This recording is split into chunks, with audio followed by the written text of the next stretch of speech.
Hi everyone, today I'm going to take you through the matching of an invoice to a purchase order inside of ApprovalPlus. This is when Extractor and ApprovalPlus has attempted to match the invoice and to the purchase order and the amounts don't match exactly. Investigation will need to be taken place and the invoice match process will need to be carried out normally by the accounts payable user. So accounts payable are logged into ApprovalPlus and we've got this accounts payable icon up here in the middle of our screen. So if we click on the little glasses icon, we then have two tabs at the top of our page. We're going to click on shared. So this is where the invoices will end up from Extractor, and we can see down here there's a few different invoices on here, but we're mainly going to look at the ones that are under the heading matching assigned to the ApprovalPlus OCR user. So if you have a group of accounts payable people, then they can all have access to the shared to-do list, and they can select different invoices to be assigned to themselves. So in this case, I'm going to select all of these three invoices and I'm going to assign them to myself. So we're going to select them down the right hand corner here and I'm going to go reassign. That removes them from the shared to-do list, and if I click back onto the accounts payable to-do list, they're now under my matching assigned to you for action.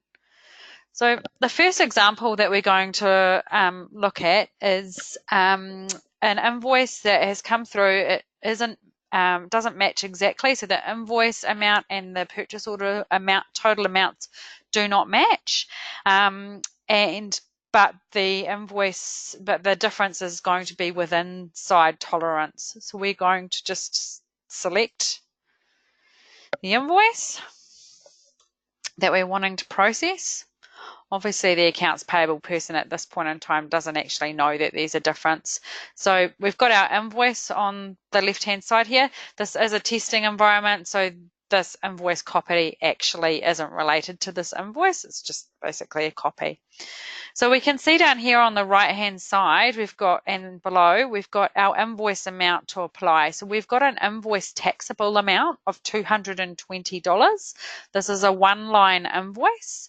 Up here, it's showing us the PO number that the invoices come through for, and it's showing us the description that's coming from the purchase order line. So my description was just line 1, and it's also giving a status of that purchase order line. So it's saying that it's received. So we're all good to do our match, but we need this extended amount on the purchase order and the invoices to match. And at the moment, there's a difference of $20.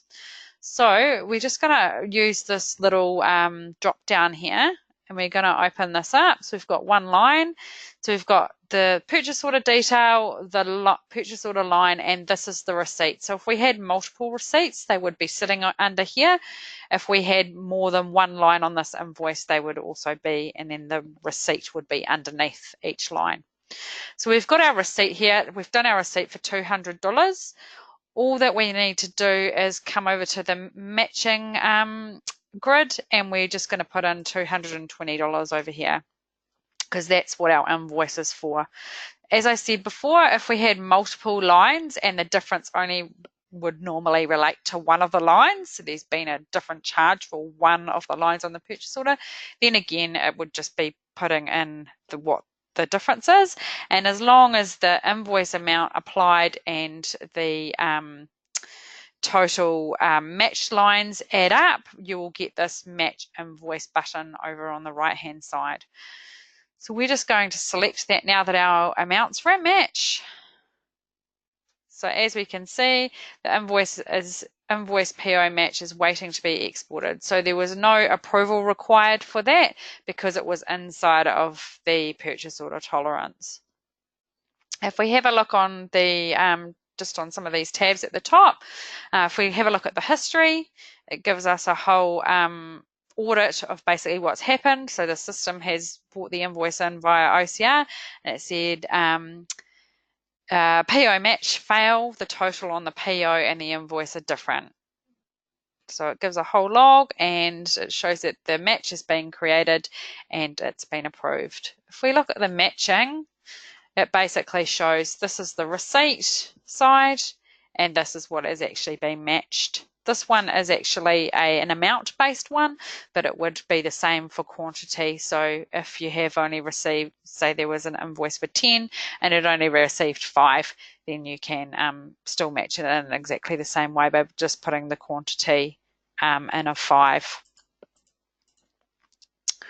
Alrighty, so we're going to go back to our home dashboard and we're just going to go back to our to-do list. Yep. So the next example we're going to look at is when the invoice is actually outside of the system tolerance, and we're going to see what happens there.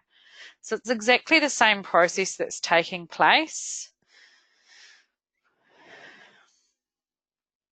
Okay, so we've got our purchase order detail. Again, we've got our receipt down here and we've got our invoice amount. So we're going to see that it's not 220 this time, it's 251 is the taxable amount.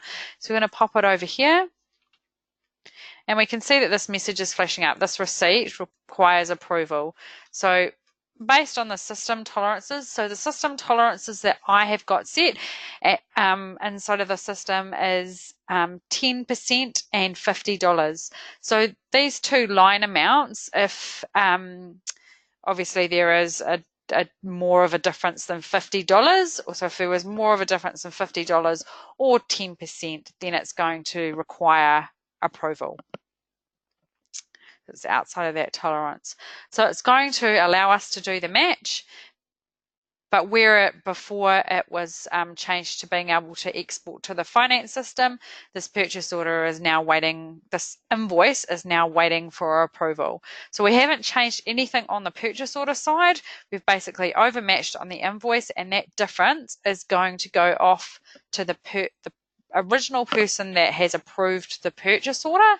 It's going to send them an email requiring them to approve this invoice. So they will receive an email notification with a link to this document. And so basically exactly what we're looking at the moment. They'll have, and I'm logged in as an administrator, which is why I've got access to be able to approve this invoice, but normally the accounts payable person wouldn't. So the approver is going to get this button over here on the right hand side. They can look at the invoice and they can also have a look at the match detail, so they can see that there is a difference and they can either approve that difference. They do have the options to reject it, or if there's a situation where maybe it is actually relevant to an overcharge, so they weren't actually supposed to be charged that, then they can put the invoice into dispute and contact the supplier to arrange a credit or whatever the case may be. So in this case, we're just going to approve.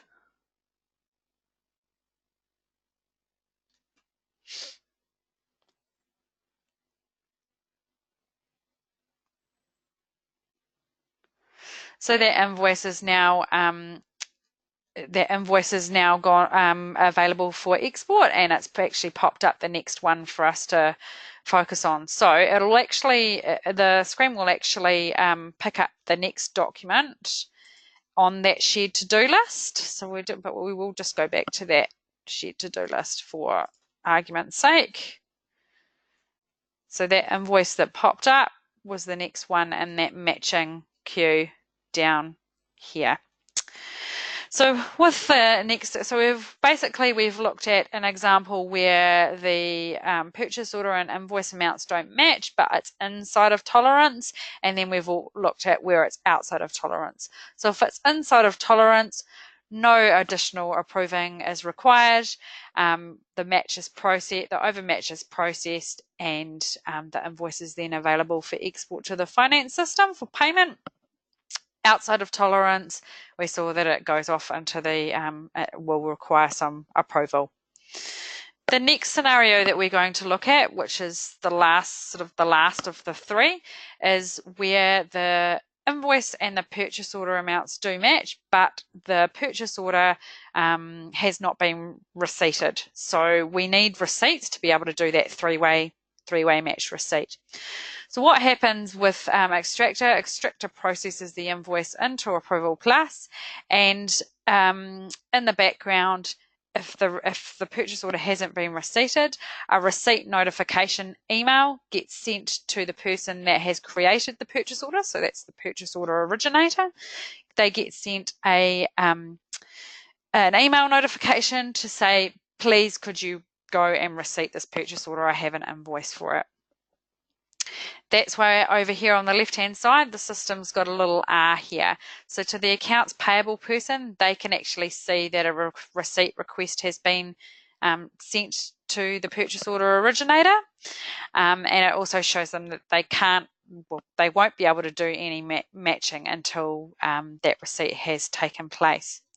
Once the receipt has taken place, so we might actually just go and have a look at this.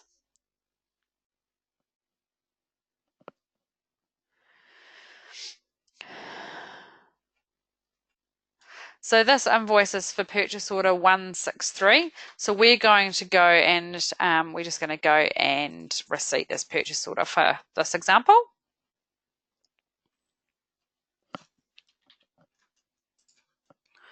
So we're going to pretend that we're the purchase order originator and the purchase order has been ordered. We're just going to click on here to receipt the whole purchase order. So if we go back to our shared to-do list,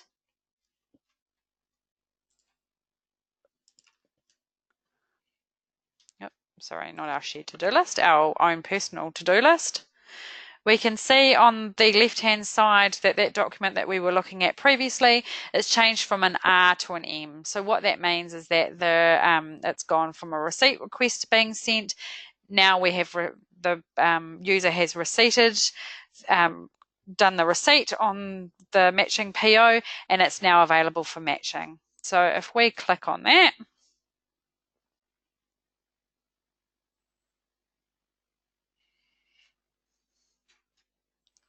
it's going to pull up our purchase order details. This is actually an invoice where the invoice and the purchase order amounts are exactly the same. So there's no overmatching or approving that needs to be taken place. The only reason why the system couldn't match it automatically was because the receipts didn't happen. So that's where it's quite good if your business process, you can get into a habit of making sure that your purchase order originators are actually receipting, because when the invoice comes in, if the receipts aren't there, then the auto match won't be able to take place. So in this case, there's nothing to overmatch. All you need to do is just select the line, your two amounts match, your balance outstanding is 0, and away you go, match invoice. And that's now available for export to the finance system. It'll also tell you once again in the history what's happened. So PO status is ordered, not valid for matching, an email sent to the PO originator asking them to receipt the PO. So there's a full audit trail of everything that's happened there.